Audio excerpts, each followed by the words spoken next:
is reincarnation. And yet thousands of people gather daily to watch killer whale shows at Dolphinaria all over North America. It's not fear that draws the crowds, but something different.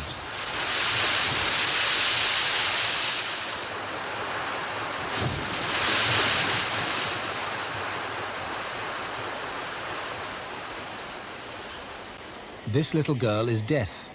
She communicates in sign language, and what she's saying with her right hand is, "I love you."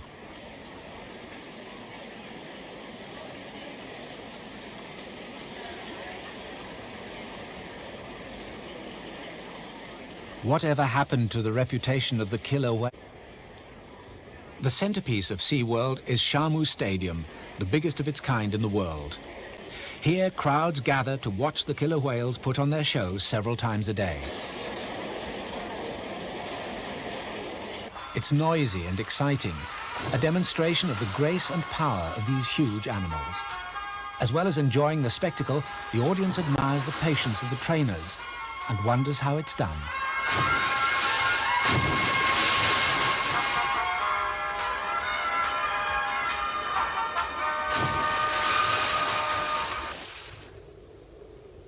Training takes place between shows.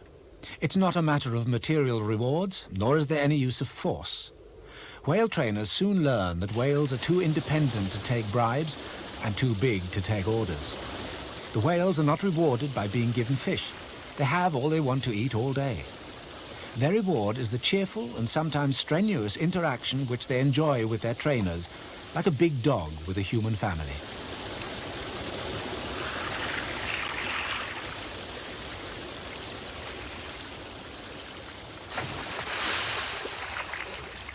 Some of the signals look obvious, but the response to them is very subtle and individual.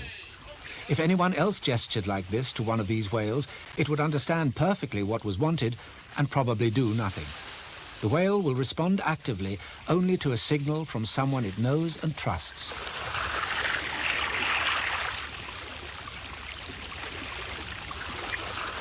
Such communication between people and animals takes time to develop.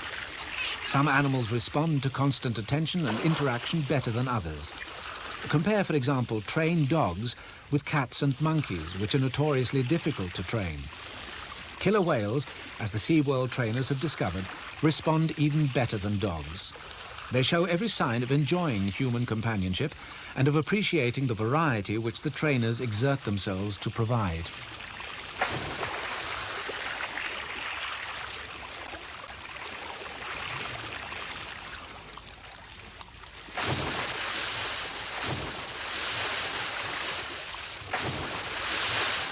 There are 5 different types of activity session each day, including play and exercise, socializing with the individual trainers, and learning.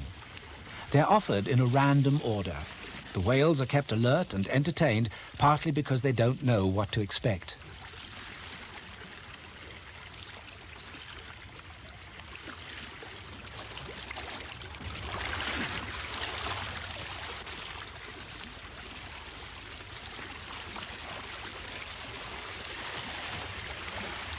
The performances which develop from these sessions are almost all originally the whale's ideas. Indeed, it's often said that the animals show the trainers what they like to do, and then those ideas may find their way into the show. The impact on public opinion has been colossal. The days are gone when a killer whale trainer was regarded as someone on a par with a lion tamer, risking life and loss of limb by consorting with known man-eaters. These displays have changed people's minds.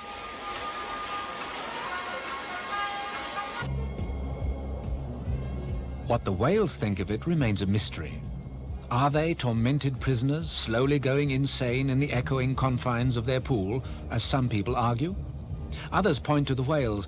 They look well-fed and lively, apparently content and in perfect health, seeming to enjoy the richness and variety of their daily life.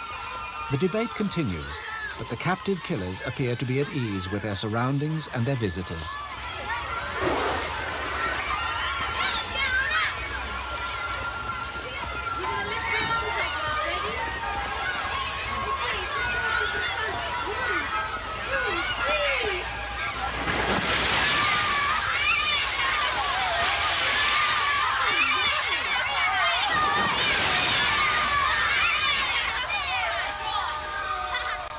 The shows which emerge from the daily training and interaction sessions are what draw the crowds. There is nothing to compare with the power and grace of killer whales at full speed and at close quarters.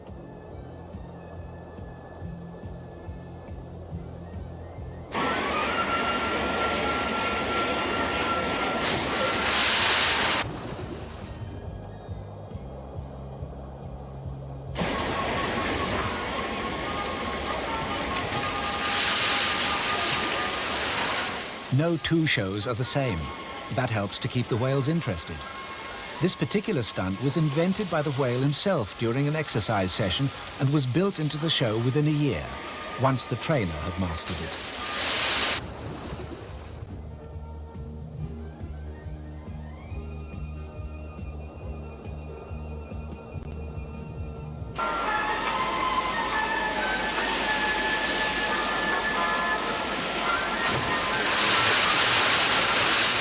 All the stunts, or behaviors as they're called, come from natural behavior such as might be seen any day in the wild.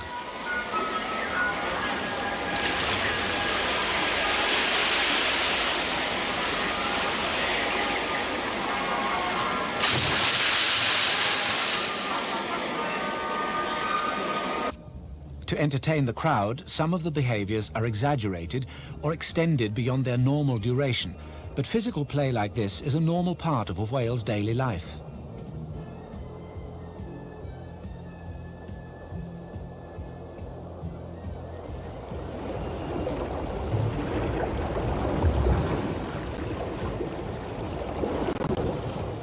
In the wild, looking round above the surface is called spy hopping. For the show, the whale prolongs the spy hop into a protracted survey.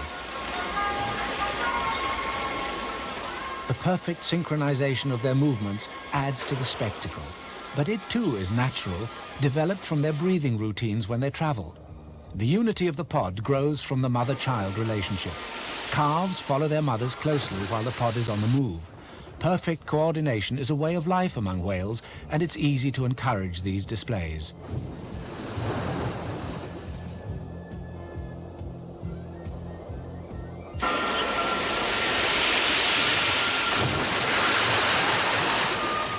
Whale shows like this, featuring healthy, well-cared-for animals in spacious surroundings, have converted humanity from fear of whales to respect, even love.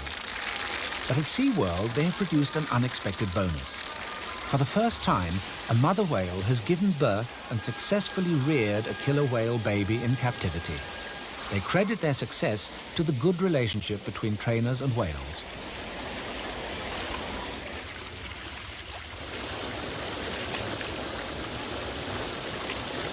In learning to entertain the whales in their keeping, the trainers have found that spray is much appreciated.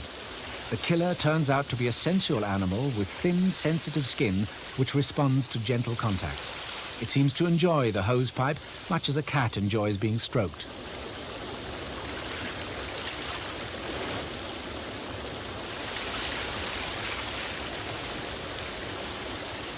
Looking after killer whales needs constant study to understand and anticipate their needs. When Kandu, one of the SeaWorld females, became pregnant, the trainers spent 6 months teaching her to present her mammaries whenever she was touched in the right place, as she would be by the baby when feeding it. Captive whales had given birth before, but in each case the calf had died because the mother couldn't or wouldn't feed it.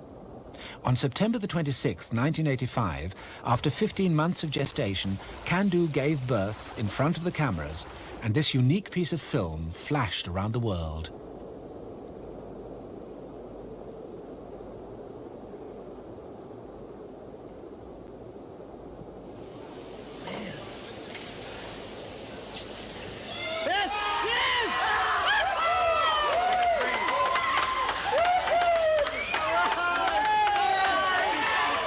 The calf was named Baby Shamu after her father.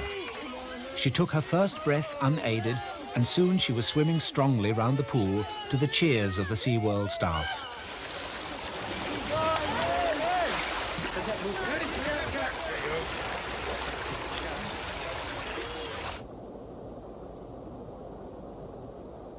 With another female in close attendance, just as in the wild, Kandu was evidently relaxed and confident enough to feed baby Shamu from the start, as she had been taught. Before her first birthday, baby Shamu was taking part in the public display along with her parents.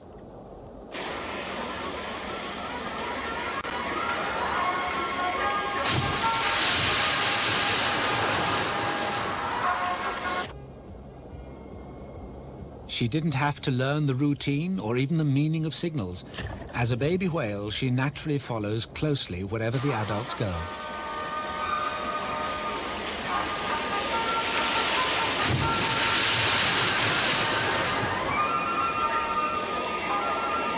From a business point of view, baby Shamu is undoubtedly a monumental asset. She's the star of the show.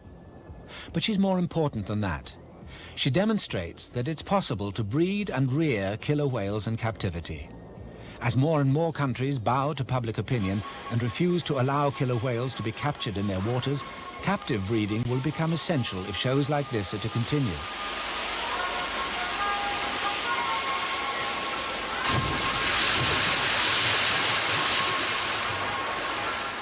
Many dolphinaria have discredited the business by failing to take proper care of the animals in their charge. As a result, public sympathy in some countries, Britain for one, has moved towards banning shows like this altogether. But there is another side to the argument. Properly, and that means expensively, maintained captive whales will be an important factor in perpetuating the respect and love for these animals which has been generated by displays like this. The survival of wild whales depends on public opinion, and people respond more positively to pleas on behalf of an animal which they feel they know. The whales in the shows here and in other well-maintained dolphinaria have been called ambassadors for their species.